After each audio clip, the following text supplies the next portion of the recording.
آخری سوال جی جس میں میز کیا اہل پیغام کو دوبارہ خلافت کی چھتری کے نیچے ہم عرض کرتا ہوں اور کیسے؟ کسی باقاعدہ معاہدے کے تابع ان کو واپس نہیں لایا جا سکتا، یہ جماعت کے مفاد کے خلاف ہے۔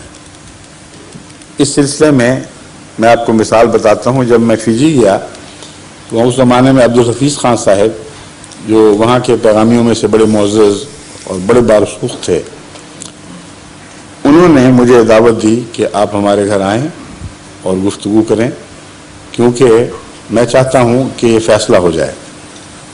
میں نے ان سے کہا کہ ایک بات میں آپ پر کھول دیتا ہوں کہ ہمارے اجتماعی فیصلے کے نتیجے میں سب پیغامیوں کو جماعت میں قبول کرنے پر میں آمادہ نہیں ہوں۔ یہ انفرادی معاملہ ہے، جس کو خلافت پر تسلی ہے وہ ہو جائے گا، جس کو نہیں ہم سیاسی فیصلوں کے ذریعے کیوں کریں۔ اس لیے یہ شرط ہے میری، اس غرض سے میں نہیں آؤں گا۔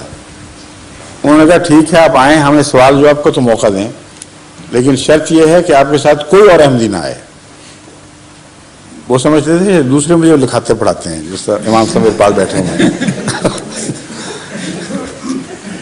جماعت ڈر گئی کہ یہ تو طاقتور لوگ ہیں اور کہیں کوئی فتنہ نہ ہو، کوئی نقصان نہ پہنچ جائے۔ بڑے سخت گھبرائے کہ آپ کو نہیں جانا۔ میں نے کہا میں نے ضرور جانا ہے اور آپ نے نہیں جانا، فیصلہ تو میرا چلے گا۔ چنانچہ کوئی اور احمدی میرے ساتھ نہیں گیا، میں اکیلا ان کے گھر گیا۔ وہاں بہت صاحب اثر بارسوخ آدمی تھے، بڑے وسیع گھر کے مالک تھے، اور دور نزدیک سے پیغامی بڑوں چھوٹوں کو انہوں نے بلایا ہوا تھا اور کہا کہ اب دیکھ لو یہ خلیفہ جو جماعت احمدیہ کے تمہارے سامنے میں نے حاضر کر دیا، اب جو سوال کرنے ہیں اس سے پوچھو، کسی مولوی سے پوچھنے کی ضرورت نہیں، اور فیصلہ خود کرو۔ چنانچہ وہاں کوئی رات 2-2:30 بجے تک کافی رات بھیگ گئی، اس وقت تک مجلس جاری رہی، اور ہر شخص نے بڑے چھوٹے نے جو سوال کیا اس کا میں نے جواب دیا، اور اس کے بعد عبدالحفیظ خان صاحب نے وہیں کہا کہ میرے نزدیک تو اب کوئی بات باقی نہیں رہی، مگر فیصلہ تم لوگوں نے کرنا ہے۔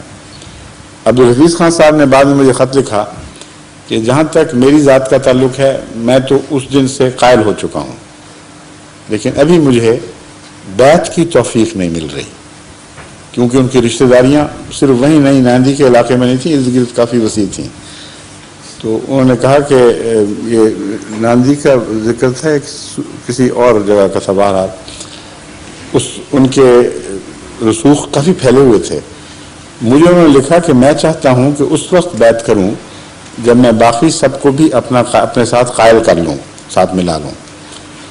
تو میں نے ان کو لکھا تو آپ کو میں نے پہلے ہی بتا دیا تھا، کوئی شرط نہیں ہے، جس طرح چاہیں آپ کریں، لیکن عجیب خدا کی تقدیر ہے کہ وہ بیعت کی توفیق سے پہلے فوت ہو گئے، لیکن اس کا یہ فائدہ ہوا کہ اور بہت سے احمدی ہوئے پھر۔